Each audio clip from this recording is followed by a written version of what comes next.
It'd be good. All right. So let's go to baseball. The stove is heating up. Orioles in on Max Fried. Saw Soto could be making his decision. Everybody's going to be waiting on that. So what we're going to do is we're going to take a look, an early look, at all the teams in our division, the American League East. All right, so that'll be our Orioles discussion here. So we're not going to just look at the Orioles. How does the division kind of stack up here in 2025? So let's take a look at the team at the bottom of the division. We're going to go all the way up, and the Orioles we're going to do last. We're going to go over that. All right. So the Blue Jays, they came in fifth place, 74 and 88. Free agent and John Snyder is going to be their manager again. He did not get fired. He's actually still there. I think everybody retained managers, I believe. I don't think there was a guy that got let go in our division. So interesting there. What do they need? Offense outside of Vlad Guerrero. So this will be the one team I think it'll be fascinating in the sense of what direction do you go in? So are you selling? Are you rebuilding? Are you going to start over? Or are you going to do what you need to do in free agency to go ahead and build your team up? Are you going to sign a Jerkerson Profar, Shane Bieber, Alex Bregman, Anthony Santander, Tyler O'Neill, help out Vladdy in offense? Because that's what you need here. You have a rotation. You look at the best players, Kevin Gosman, Chris Barrios, Kikuchi, I think, is going to go on the free agent market for them. You have Vlad Guerrero. No longer have Bichette there. Too many injuries. Is he going to be? Do you still believe? Are you healthy enough? Are you going to say, let's just blow this up?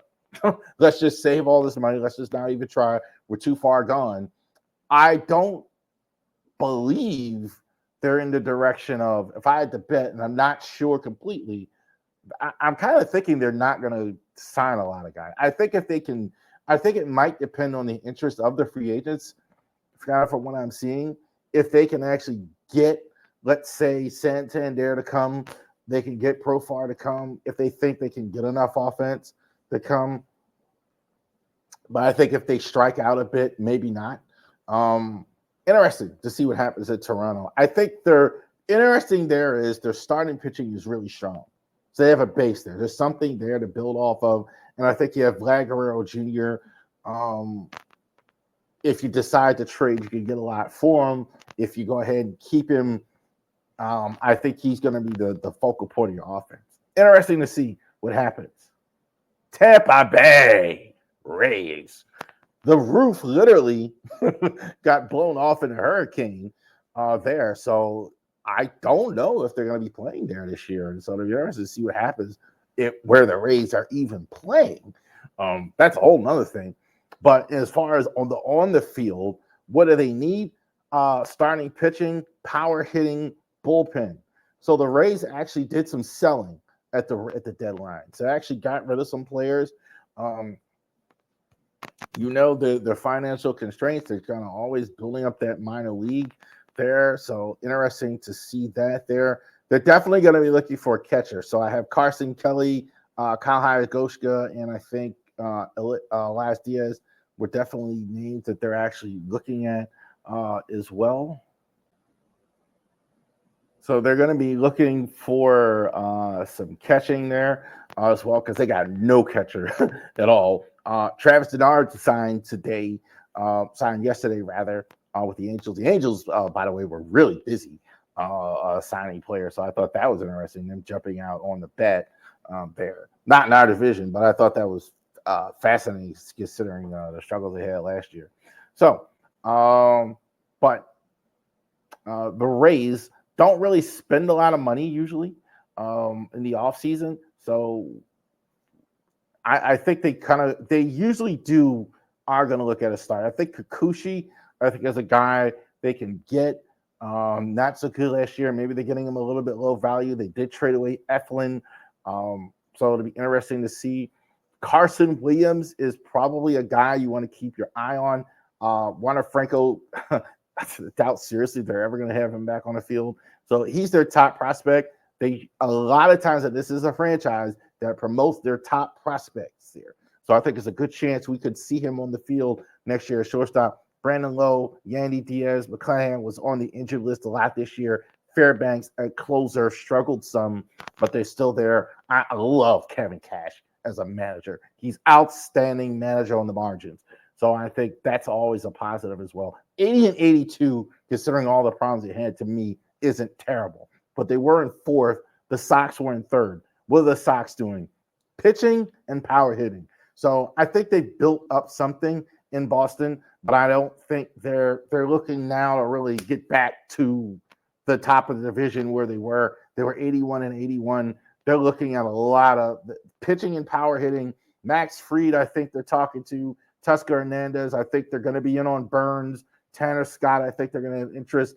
First bases in the Goldsmith, Christian Walker, I think they'll look at. Pete Alonso, everyone. They're going to spend money, I think. No question about it. I think they're ready to start winning again. They have Brian Bellagio. I think he's their best pitcher. I think they have in-house. Wilman Abreu had a great rookie year. Devers, I think, is fantastic. I love Devers. Devers, I think, is one of the least talked about really good players in all of baseball. Devers' average isn't as high as the Sabre nerds like, but I think he is a tremendous hitter as well. Definitely their force multiplier. Jaron Duran as well. But I think they're kind of there, but 81 is about right. Alex Cora is going to be back for them managing this season. So interesting to see how they do. But it's definitely going to depend for them as much as any other team what they can do in free agency. How can they get? Talking to Soto, I've heard, they are going to be, if they can get one of these big-time free agents, it definitely can put them in the legitimate contender space from where they are. That's where they're trying to go. So it'll be interesting to see what the Sox do. And the World Series representative from the American League, the Yankees. Yankees came in first. They won 94 games. Free agent team needs. What do they need? You got to resign Soto. That's huge. You got to resign Soto. That changed everything for them. As much as I get on Soto's defense, he is that good of an offensive player. Having him and hit a Judge provides protection for both guys. It matters so much to what they're going to do. So are you going to resign Soto? They're going to sign somebody, I'm sure. Defense, I think they were terrible.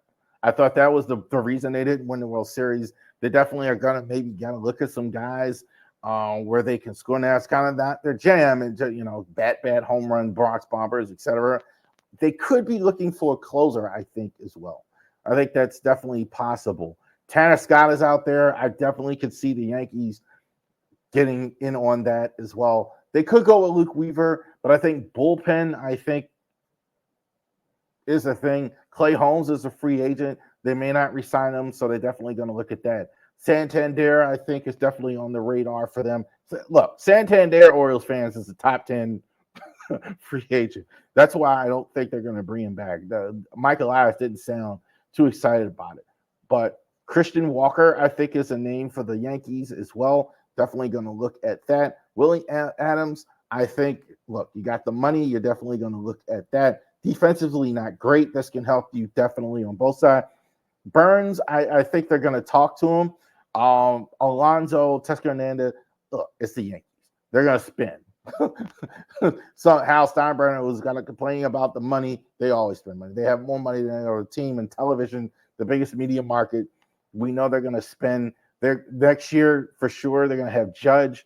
They're going to have Rodon. They're going to have Garrett Cole. And I think Luke Weaver is going to be there. I probably think he'd be the closer. I'm assuming maybe not if you get Tanner Scott. It's possible.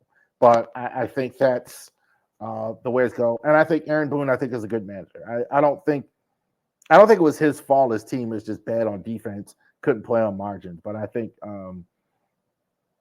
got his team to the World Series. Can't be too mad about that. And you're bad about Orioles. Starting pitching in the bullpen. So offensively, I think they are maybe going to plug a hole, especially if you lose Anthony Santander. maybe not. They could go with Heston Kjerstad. I think Teoscar Hernandez, I think if he wants to come here, I think they'll kick the tires on that. I think they kind of got the vibe that they'll do that. Jurgensen Profile, I think, would be a lot less expensive, a lot more versatile. I think they like that. I think that's something they'll absolutely look at. You could like play him in left field, but you could play him at shortstop. You could play him at third base. I mean, he definitely is a guy you could play at multiple different positions. I don't think they're going to resign Burns, so I think they're going to look at Blake Snell. They're going to look at Eovaldi, Sean Manaea. Max Fried, I think, is a real possibility. Fried, I think, is not as good as a Burns, but definitely can be in an ace role along with a Grayson Rodriguez. So I definitely think that's a thing they're going to do. You have two of the top 20 prospects in all of baseball still. The Orioles are flush with minor league talent. Samuel Basallo, I don't know when you're going to have him, and Kobe Mayo at third. I think Kobe's going to play first. So definitely there's absolutely no way they don't play in the majors at all. So definitely, I don't know about right from the start. It's possible.